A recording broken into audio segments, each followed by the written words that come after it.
419장 찬송드립니다.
하나님의 말씀 나눕니다. 사도행전 24장으로 가겠습니다.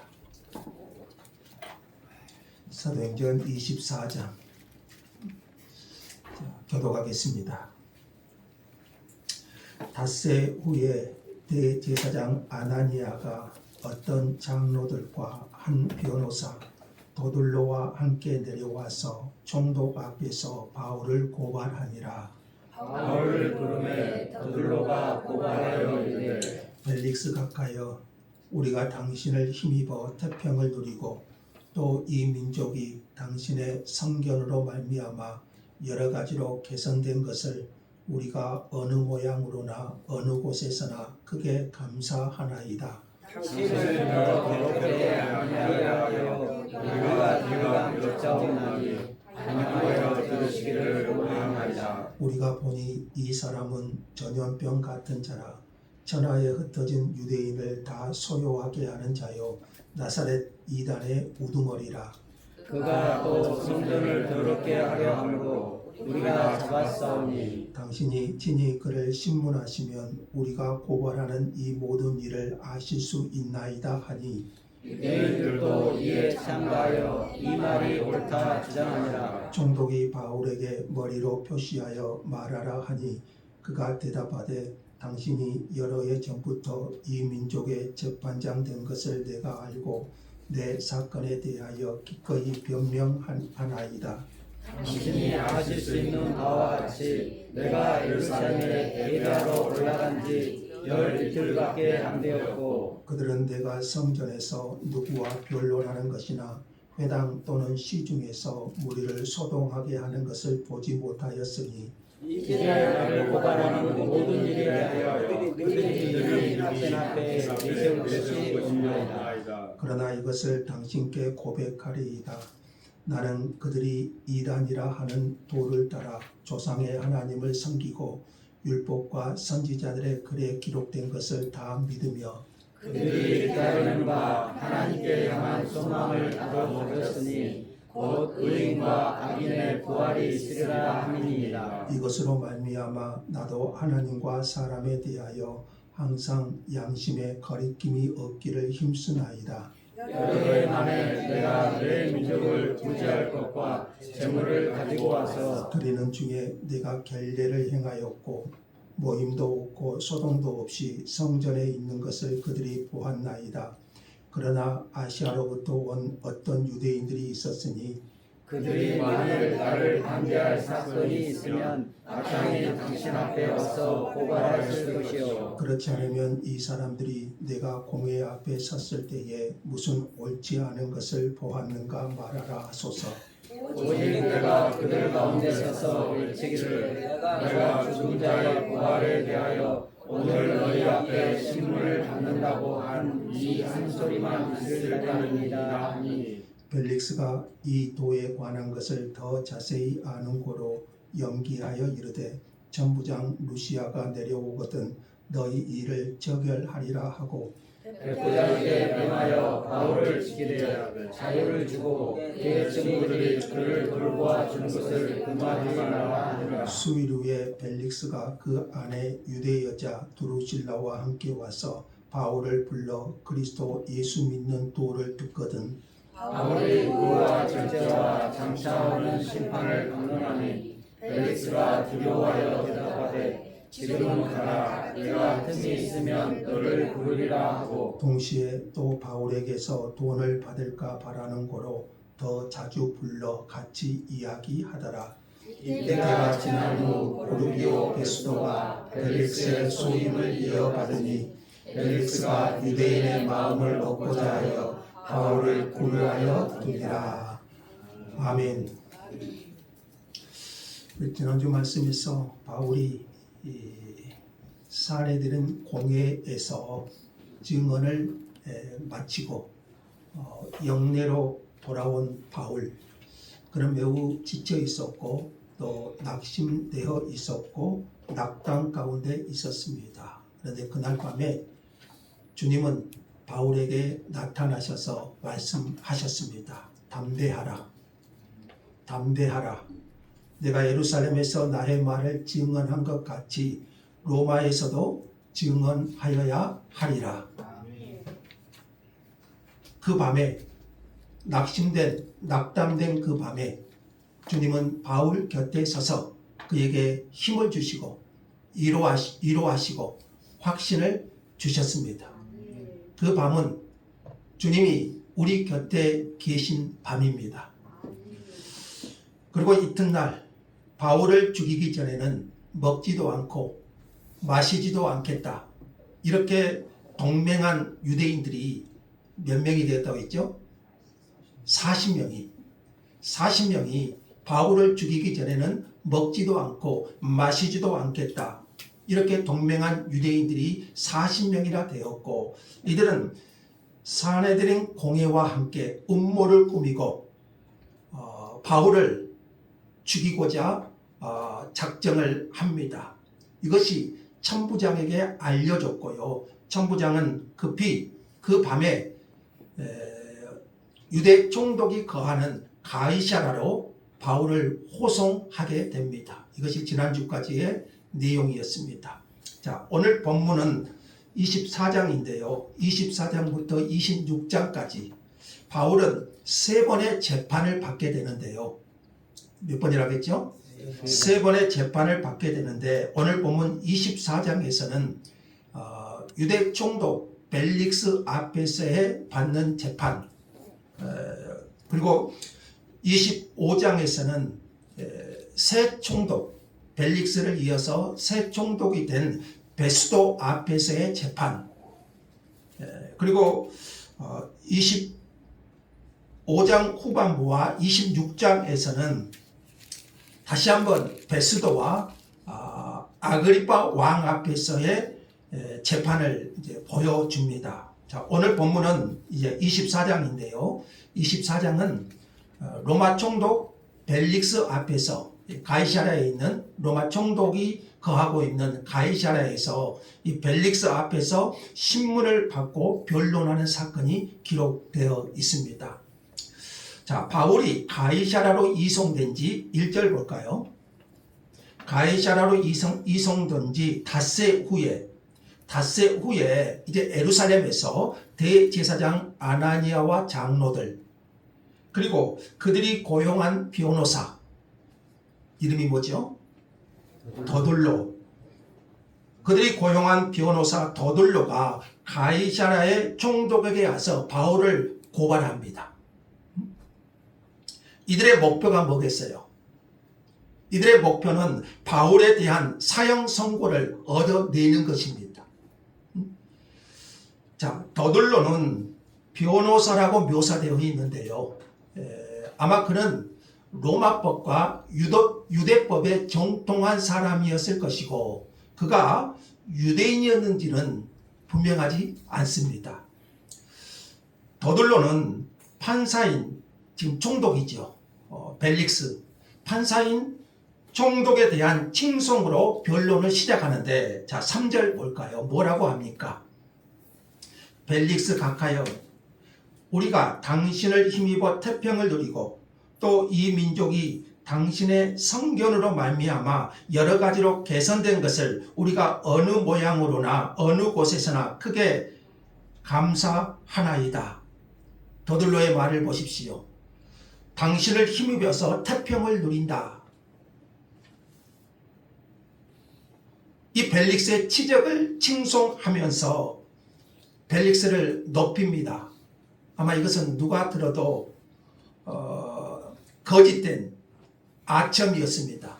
당시 기록에 의하면은요, 이 벨릭스 총독은 굉장히 탐욕스럽고 자기의 권력을 위해서라면 무엇이든지 행하는 사람이었고 또 곳곳에서 유대인들의 봉기가 일어나는데 그 봉기의 지도자들을 십자가에 죽이기도 했습니다. 그래서 유대인들 입장에서는요, 이 벨릭스는 굉장히 적대적인 인물이었고요. 굉장히 잔인하고 음모를 꾸미는 정치인이었습니다. 지금 누가 그런다는 거죠? 총독 벨릭스. 벨릭스가 그렇다는 거예요. 더둘로가 이렇게 말하는 것은 아첨하면서 벨릭스를 칭송한 것은 아마 재판을 자기에게 유리하게 이끌기 위해서 입에 발린 찬사를 한 것이라고 할 수 있습니다. 더둘로는 바울을 3가지로 고발합니다. 자, 그 고발 내용이 5절과 6절입니다. 더둘로가 바울을 3가지 제목으로 고발하는데요. 5절과 6절 한번 읽을까요? 5절 6절 다 같이요. 우리가 보니 이 사람은 정령 같은 자라 천하에 흩어진 유대인을 다 소유하게 하는 자요 나사렛 이단의 우두머리라. 그가 또 성전을 더럽게 하려 함으로 우리가 잡았사오니. 3가지예요. 바울을 고소한 그 고발 내용이 3가지로 나오는데 먼저 5절에 보니까요. 우리가 보니 이 사람은 전염병 같은 자다. 첫 번째 고발은 바울이 전염병 같은 자라는 거예요. 전염병 같은 자라는 말이 뭔 말일까요? 전염병은 어떻습니까? 이런 무섭죠. 퍼뜨리잖아요. 그래서 바울이 사회에 해를 끼치는 위험한 인물, 전염병처럼 고대 사회에서 이 전염병은 굉장히 무서운 병이었습니다. 우리가 아는 것처럼 당시 로마 제국에 전염병이 페스트라는 전염병이 돌았는데요. 제국의 인구 3분의 1이 죽었다는 그런 기록이 있습니다. 그래서 바울이 이처럼 전염병처럼 아주 무서운 인물이다. 바울이 가는 곳마다 소요를 일으키는 그런 인물이라는 것이에요. 여러분, 총독 벨릭스의 입장에서 가장 우려하는 바가 뭐겠어요? 소요잖아요. 소요. 백성들이 소요하는 것이죠. 이처럼 바울이 악한 사상을 퍼뜨려서 천하에 흩어진 유대인들을 다 소요하게 하는 인물이다. 그래서 이 사람은 위험한 인물이다. 전염병 같은 자다. 이렇게 고소한 거예요. 벨릭스 입장에서 보면 어쩌겠어요. 로마의 평화를 깨뜨리는 어떤 소요에 대해서도 용납할 수 없잖아요. 이를 잘 알고 있는 도들로 변호사는요, 바울이 백성을 선동하여 소란을 일으키는 아주 위험한 전염병과 같은 인물이다, 이렇게 고소를 한 거예요. 그런 사람이라면 총독 벨릭스 입장에서는 바울은 제목이 뭐겠어요? 결국 사형감 아닙니까?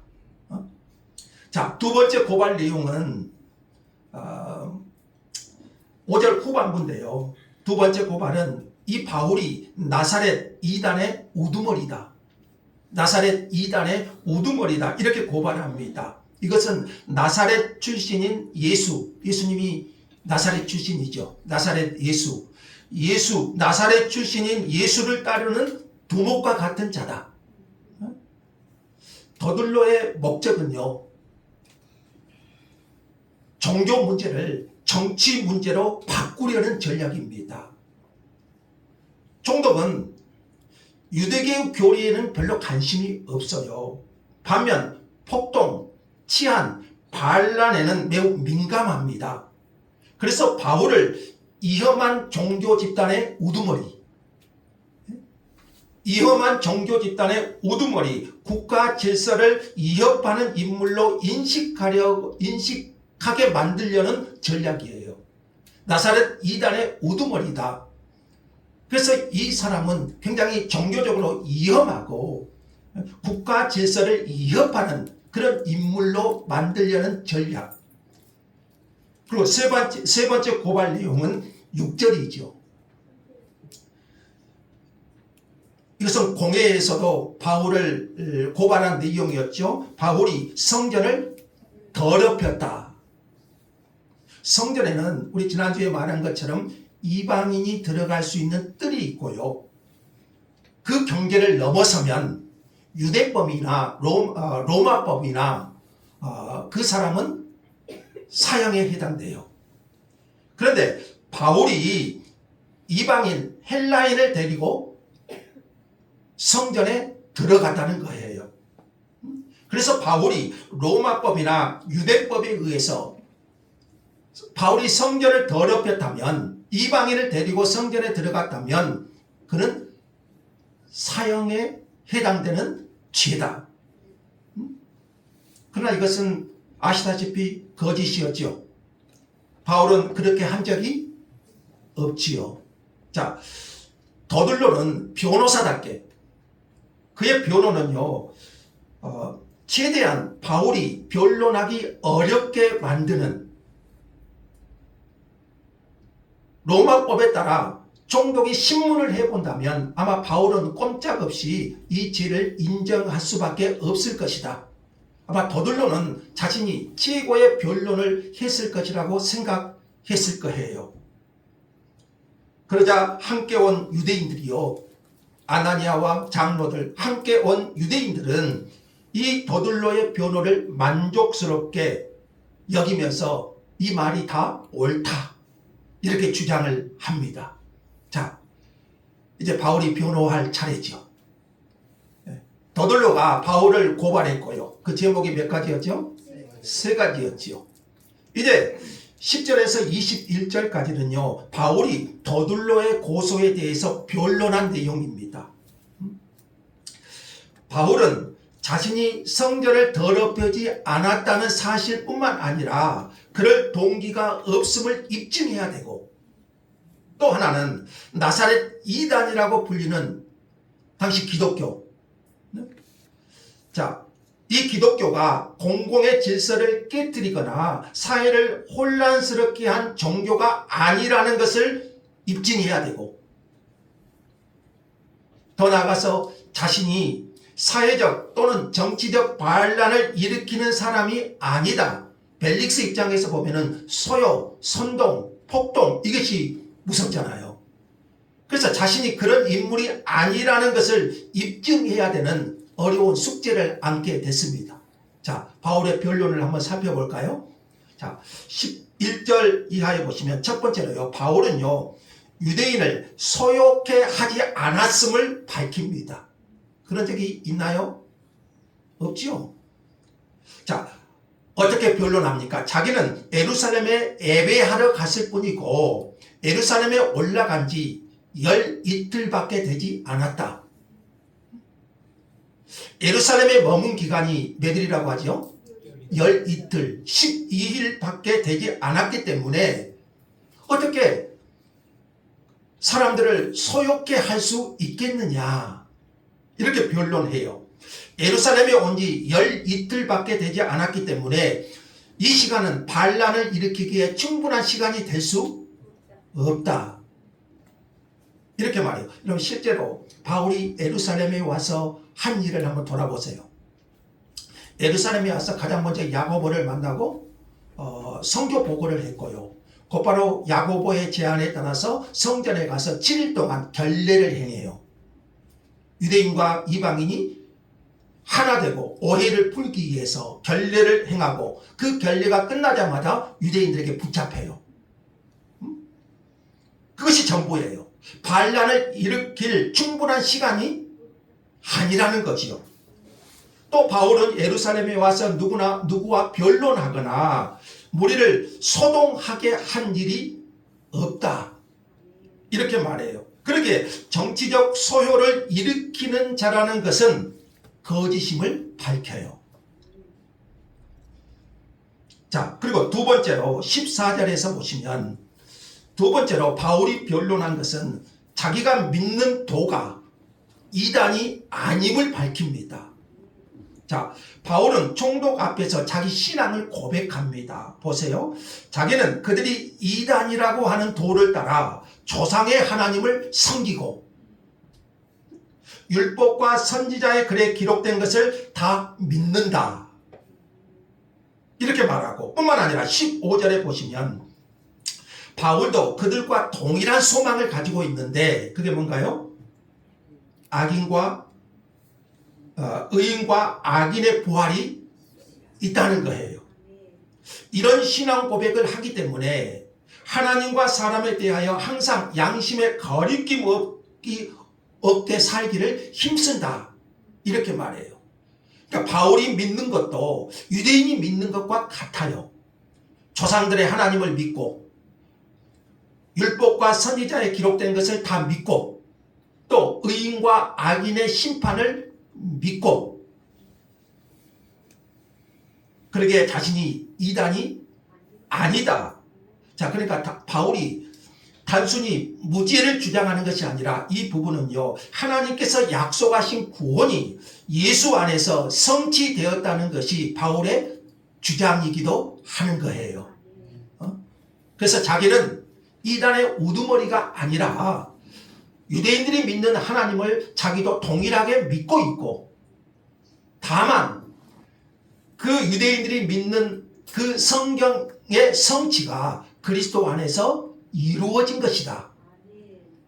이렇게 변론하고 있는 거예요. 자, 세 번째 17, 18절인데요. 성전을 더럽히지 않았음을 밝힙니다. 바울은 여러 해 만에 동족을 구제할 것과 재물을 가지고 와서 드리는 중에 성전에서 결례를 행하는 중이었어요. 그때 아시아에서 온 유대인들이 바울을 붙잡고 성전을 더럽혔다고 소동을 일으켰어요. 바울이 에베소 출신 드로비모, 이 드로비모와 함께 시내에 있는 것을 보고 이들이 오해한 거예요. 바울이 이방인 드로비모를 성전으로 데리고 간 것으로 추측뿐이죠. 추측. 그래서 바울 보고 성전을 더럽혔다고 고소해요. 자, 바울의 말이 모두 사실이었기 때문에 대제사장 아나니아는 한마디도 대답하지 못합니다. 결국 더둘러의 고발이 참인가요? 거짓인가요? 거짓임이 드러나요. 바울의 변론. 이걸 보면 바울이 참 논리적이죠. 굉장히 화도 나고 지치기도 하고 감정이 앞서기 쉬울 것인데 바울은 정말 논리적으로 자신을 변호합니다. 자, 바울은 총독 앞에서 고발을 당하면서도 조금도 쫄지 않고 담대하게 진실을 말합니다. 여러분, 이 바울의 모습을 보세요. 우리 지난주 공회 앞에 선 바울의 모습도 거의 비슷하죠. 공회나 지금 이 재판장이나 바울의 목숨이 왔다 갔다 하는 상황이에요. 그러나 바울은 쫄지 않습니다. 그날 밤에 주님이 나타나셔서 주께서 뭐라고 하셨습니까? 담대하라. 담대하라. 주의 말씀이 있었고 또 바울이 평소에 하나님과 사람에 대하여 양심의 거리낌이 없기를 힘썼기 때문에 그래요. 자, 16절 한번 보세요. 16절에 보니까요, 바울이요, 하나님과 사람에 대하여 양심의 거리낌이 없다, 이렇게 고백해요. 그러니까 바울은 하나님과 사람 앞에서 양심의 거리낌이 없이 하나님 앞에서 살았어요. 그러므로 두려울 것이 없어요. 여러분, 그래도 그리스도인은 오해를 받고 재판을 받을 수 있습니다. 그렇지만 여러분, 우리가 하나님의 사람이 하나님과 사람에 대하여 양심의 거리낌이 없이 살면 두려울 것이 없어요. 바울은 이렇게 하나님 앞에서 살았어요. 하나님 앞에서 양심의 거리낌이 없이, 또 사람 앞에서 양심의 거리낌이 없이, 그런 사람은 어떨까요? 담대해요. 두렵지 않아요. 왜요? 하나님 앞에 살았기 때문에. 벨릭스는 바울의 말을 이해할 수 있을 만큼 유대교에 대한 지식을 가지고 있었고요. 그리고 22절에 보면 이 도, 즉 기독교에 대해서도 잘 알고 있습니다. 벨릭스는 믿지는 않지만 그는 바울의 변론을 이해했고요. 더둘로의 주장이 설득력이 없다는 것을 알았을 겁니다. 그럼 어떻게 해야 될까요? 바울은 죄가 있다 없다? 없어요. 그러면 어떻게 해야 될까요? 석방해야지요. 풀어줘야지요. 자, 벨릭스는 바울의 무죄를 충분히 확신했을 거예요. 근데 바울을 풀어줄 수 없어요. 왜 그럴까요? 바울을 석방하면 유대인들의 신기를 건드릴 수밖에 없죠. 그래서 27절에 보니까요, 벨릭스는 유대인의 마음을 얻어야 되는 정치인이에요. 여러분, 이 현상을 어디서 보았나요? 예수님이 십자가 판결을 받을 때, 그가 누구죠? 본디오 빌라도. 예수가 죄가 있는 줄, 죄가 없는 줄 알지만 석방할 수 없었어요. 벨릭스 역시 마찬가지예요. 그래서 바울을 석방하지는 않고 바울을 지키되 자유를 주고 그의 친구들이 돌보아 줄 수 있을 만큼 어느 정도 자유로운 감금 상태에 가두어두기로 결정합니다. 아마 바울이 로마 시민권이 있었기 때문에 가능한 일이었는지도 모르겠어요. 그래서 벨릭스는 바울이 좀 자유로운 상태에서 친구들을 만나고 돌보아 줄 것을 그렇게 인정하면서 바울을 감금 상태로 묶어둡니다. 아마 이때 가이사랴에 누가 있죠? 빌립이 아마 도와주었지 않았을까, 그런 생각이 들어보아요. 자, 그런데 여기서 누가가요, 매우 특이한 장면을 기록해 놓습니다. 24장의 재판의 과정 중에서 굉장히 특이한 모습인데 24절 보세요. 며칠이 지나서 벨릭스가 그의 아내인 유대 여자, 아마 이 아내는 유대 여자 드루실라죠. 드루실라와 함께 바울을 불러서 그리스도 예수 믿는 도를 들었다는 사실입니다. 지금 누가 초청을 했죠? 벨릭스가 그의 아내 드루실라와 함께 바울을 불러서 그리스도 예수 믿는 도를 듣습니다. 특별히 이들에게 바울이 뭘 전합니까? 25절에 보시면 세 가지를 전해요. 의와 절제와 장차오는 심판을 강론합니다. 이 세 가지 주제를 한번 생각해 보세요. 벨릭스와 그의 아내 두루실라 입장에서 이것은 심히 불편한 주제입니다. 벨릭스는 부도덕하고 비앙심적이고 탐욕스럽고 잔인하고 교활한 정치인이었고요. 그의 아내 두루실라는 권력을 위해서 전 남편을 버리고 벨릭스에게 시집온 여인입니다. 그러니까 이들의 결혼은 간음과 배신의 뿌리를 두고 있어요. 그런데 바울이 뭘 전합니까? 의와 절제와 심판에 대해서 강론을 해요. 주제가 굉장히 불편하지요. 죄수인 자신의 운명을 쥐고 있는 사람이 지금 누군가요? 벨릭스 총독 아닙니까? 자기 운명을 결정할 그 권리를 가진 사람에게 하나님에 대한 의의 기준을 말하고 또 절제를 말하고 장차올 심판의 주제를 말한다는 것은 결코 쉬운 일이 아니었을 거예요. 잘못하면 어쩝니까? 자기 목숨을 쥐고 있는 벨릭스에게 사형 선고를 받을 수도 있지 않습니까? 분봉왕 헤롯이 자신의 죄를 지적하는 세례 요한의 말을 듣고 두려워하죠. 자, 이처럼 벨릭스는 두려웠습니다. 누구 말을 듣고요? 바울의 말을 듣고 두려웠다고 성경은 기록합니다. 이게 뭐겠어요? 성령께서, 하나님의 성령께서 벨릭스의 양심을 일깨워서 회개하도록 촉구하신 것입니다. 그래도 벨릭스는 회개하지 않습니다. 뭐라고 합니까? 지금은 가라. 지금은 가라. 내가 틈이 있으면 너를 부르리라. 자, 이렇게 말하고요. 바울을 불러서 종종 대화를 나누었습니다. 그렇게 2년이라는 시간이 지나버려요. 마치 헤롯이 세례 요한의 말을 듣고도 회개하지 않고 계속 옥에 가두어둔 것과 같습니다. 분명히 벨릭스는요, 예수 그리스도를 믿는 신앙에 관심이 있었어요. 그의 아내도 유대인이고 예수 믿는 도에 대해서 어느 정도 알고도 있었고 바울이 믿는 예수 믿는 도에 대해서 관심도 있었어요. 그래서 2년 동안이나 감금 상태에서 제수 바울이 전하는 말씀을 들었습니다. 그런데 벨릭스는 어떤가요? 벨릭스의 영혼에는 아무 일도 일어나지 않아요. 2년 동안 바울의 말을 들었지만 안타깝게도 돌이키질 못했습니다. 벨릭스의 또 한 가지 이유를 누가는 26절에 또 이렇게 말해요. 동시에 또 바울에게서 뭘 받을까? 돈을 받을까? 돈을 바라는 거로 이렇게 씁니다.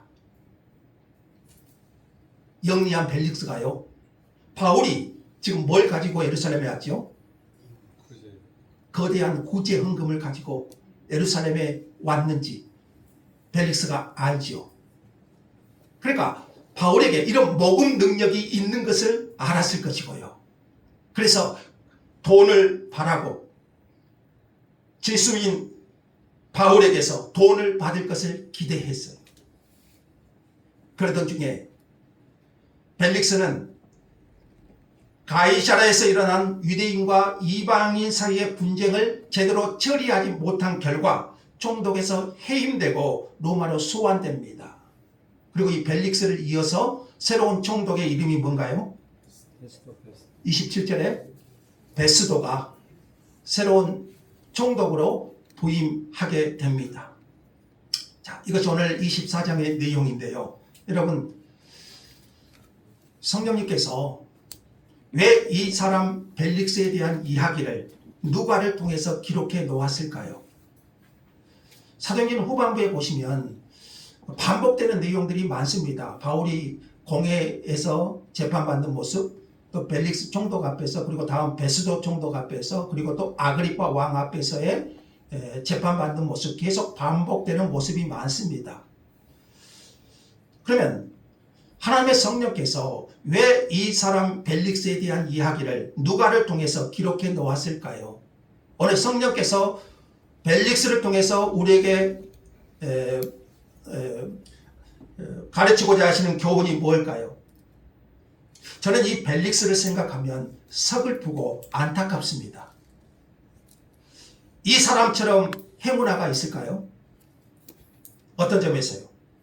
그는 최고의 복음 전도자, 최고의 신학자, 최고의 목사 바울을 마치 자신의 개인 교사처럼 원하는 시간에 복음을 들었습니다. 무려 몇 년 동안? 2년 동안 바울에게서 당시 최고의 학자인, 최고의 설교자, 최고의 목사인 바울에게서 예수 그리스도의 도를 들었습니다. 이런 바울이 에베소에서 3년 동안 강론하니 에베소가 뒤집어졌잖아요. 하나님의 말씀으로. 그것과 비교해 보아도 이 사람이 누린 축복을 무엇과 비교할 수 있겠습니까? 벨릭스의 비루한 인생이 물론 총독이지만 하나님 편에서 보면 이 벨릭스의 인생이 그의 일생에 굉장히 중요한 분수령이 될 만한 인연이 아니었겠습니까? 이것은 하나님께서 벨릭스에게 주신 기회였어요. 그의 인생에 분수령이 될 만한 그런 인연 아니었겠습니까?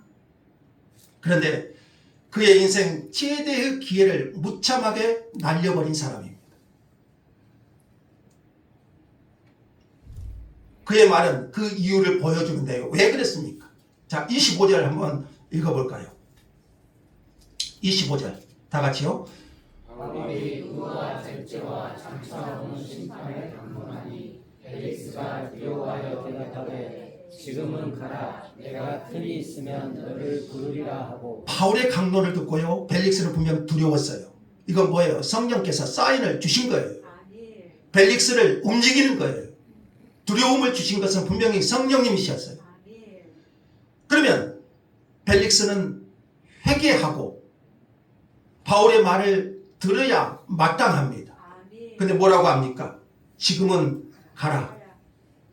내가 틈이 있으면 너를 부르리라. 뭐죠? 지금은 아니라는 거죠. 그는 다음 기회로 미루는 사람이었습니다. 바울에 대한 판결을 미루었듯이 그는 자신의 영혼에 찾아온 굉장히 중요한 기회를 놓쳐버렸어요. 복음 진리를 들을 때, 이런 복음의 말씀을 들을 때 죄책감이 일어나고 깨달음이 와도 그는 미루었습니다. 2년 동안 계속 그렇게 미루었습니다. 총독에서 해임되어 로마로 소환되는 그 날까지 그는 미루었습니다.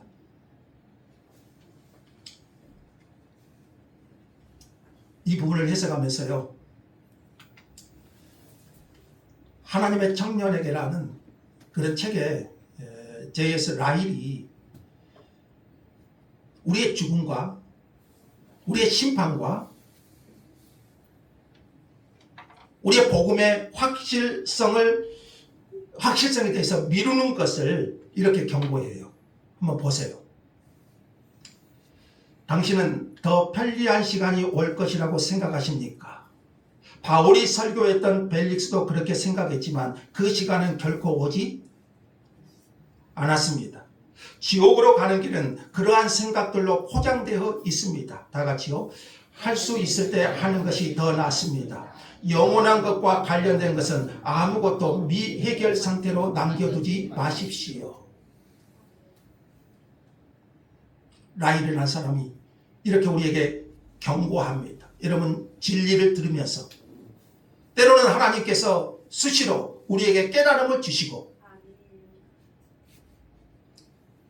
하나님께서 우리 마음에 뭔가 역사하실 때 우리는 즉시 결단하고 순종해야 됩니다. 성령님께서 감동을 주신다면 우리는 빨리 그 첫걸음을 내디뎌야 됩니다. 근데 벨릭스는 뭐예요? 지금은 아니다. 나중에 틈이 있으면 그때 다시 하나님의 음성을 들어도 그것을 무시해버리면, 하나님이 우리에게 사인을 주셔도 그것을 무시해버리면 우리 마음은 점점 더 무디어질 수밖에 없어요. 마음이 무디어지는 것보다 더 무서운 것은 없어요. 하나님께서 말씀하고 계신다면 우리는 반드시 응답해야 됩니다. 오늘도 하나님이 성령으로 말씀하고 계신다면 우리는 반드시 응답해야 돼요. 언제요? 지금이요. 그래서 어떤 분이 그래도요, 세상에서 제일 비싼 황금이 뭐냐? 금이 뭐냐? 황금도 아니고 소금도 아니고 지금이다 그래요. 지금 여러분은 어떻습니까? 지금도 많은 사람들이 하나님의 말씀을 듣고 또 때로 하나님께서 우리 안에 여러 가지 사인을 주셔도 바로 결단하지 않습니다. 결정적인 순간에 뭐라고 합니까? 나중에 얘기합시다. 지금은 아닙니다. 다시 한번 생각해 보겠습니다. 이렇게 하면서 뒤로 미뤄요. 여러분, 이것은 사탄의 방법에 말려드는 것입니다. 라헬의 말을 보세요. 지옥으로 가는 길은 그러한 생각들로 포장되어 있습니다. 회개와 결단을 미루어버리죠. 지금이 중요합니다. 성령께서 여러분의 마음속에 역사하실 때 회개하고 결단해야 됩니다. 미루다 보면 결국 마귀의 작전에 말려드는 거예요. 회개의 기회가 주어졌을 때 미루지 않고 결단할 수 있어야 돼요. 벨릭스의 문제는 하나 더 있었죠. 바로 두 마음입니다. 그는 복음에 대한 관심이 있었어요. 분명히 바울로부터 예수 그리스도에 대한 도를 듣기를 원했고 복음에 관심이 있었어요. 근데 이 벨릭스가 바울에게서 얻고자 하는 것이 또 있었어요. 그게 뭐였죠? 돈. 여러분이 좋아하는 돈. 그가 바울을 자주 부른 이유는요, 물론 그리스도에 대한 복음을 듣고자도 원했지만 또 바울에게서 원하는 돈을 얻고자 했어요. 돈을 얻을까, 돈을 바라는 마음으로. 성경은 두 마음에 대해서 여러 가지로 말합니다. 두 마음을 품은 자들아 마음을 성결하게 하라. 두 번째 말씀 같이 읽죠. 내가 두 마음을 품은 자들을 미워하고 주의 법을 사랑하나이다. 야고보는 이렇게 경고합니다. 두 마음을 품어 모든 일에 정함이 없는 자로다. 여러분, 두 마음은요, 하나님 앞에서 더러운 마음입니다. 하나님은 두 마음을 경멸하십니다. 하나님 앞에 순전하지 못합니다. 벨릭스의 문제는 복음의 도를 듣고자 하는 것도 있었지만 그의 마음에 또 하나 돈이 그를 사로잡고 있었던 것이지. 두 마음을 품으면 결국에는요, 표류하고 방황할 수밖에 없어요. 하나님의 은혜가 그 사람에게 머물 수가 없어요. 하나님의 은혜는요, 순전한 마음으로, 순수한 마음으로 하나님 앞에 설 때 하나님의 은혜가 그 사람 위에 부어지게 될 줄로 믿습니다. 벨릭스가 은혜를 받지 못하는 것은요, 결국 두 마음 때문이었어요. 여러분, 벨릭스가 간 길을 걸어가지 마십시오. 벨릭스가 뭐라고 했습니까? 지금은 아니다. 내가 틈이 있으면 그때 하겠다. 이게 벨릭스잖아요. 그러나 벨릭스에게 그때는 왔나요? 그때는 오지 않았어요. 바울의 말을 한번 더 들어볼까요? 다 같이요. 지금은 은혜 받을 만한 때요. 보라, 지금은 구원의 날이로다. 언제가 그러죠? 지금이지. 지금은 은혜 받을 만한 때요. 보라, 지금은 구원의 날이로다. 이사야 말씀도 한번 보십시오. 너희는 여호와를 만날 만한 때에 찾으라. 가까이 계실 때에 그를 부르라. 이 말씀을 기억할 수 있기를 바랍니다. 여러분, 벨릭스가 간 길을 걸어가지 마십시오.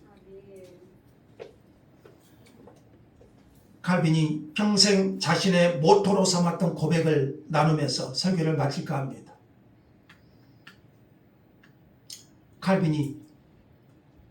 존 칼빈이 자신의 평생 모토로 삼았던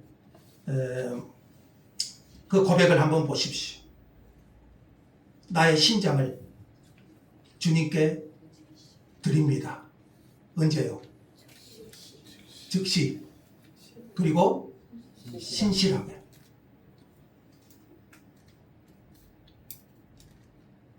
바울이, 그리고 존 칼빈이 하나님 앞에서 우리는 이렇게 기도해요. 하나님께 내 마음을 드리기를 원합니다. 그런데요, 칼빈의 고백처럼 즉시, 그리고 신실하게, 이것은 또 미루어요. 지금은 아니고 틈이 있으면 나중에 또 이렇게 나가지 않습니까?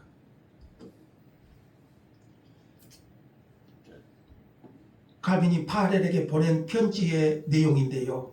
그리고 그는 이어서 이렇게 씁니다. 같이 한번 읽어보죠. 천천히 다 같이요. 나는 하나님께 순종하기 위해서 나의 뜻과 나의 애틋한 감정들을 바치오며 복종시킬 것이며 흔들리지 않으렵니다. 그리고 나 자신의 뜻을 버려야만 할 때에는 언제든지 주님께서 친히 나에게 말씀하실 것을 소망하면서 나 자신을 복종시키고자 합니다. 여러분, 이것이 하나님의 은혜에 나아가는 사람의 마음이어야 되지 않겠습니까? 하나님의 은혜에 머물려는 사람의 마음이어야 되지 않겠습니까? 오늘 여러분의 마음이 벨릭스가 되지 마십시오. 2년 동안 바울의 말을 들었지만 그는 영영 기회를 놓쳐버린 사람입니다. 가장 안타깝고 가장 불쌍한 사람 아니겠습니까? 하나님의 성령께서 오늘 저와 여러분 모두의 심령에 은혜 주시기를 원합니다.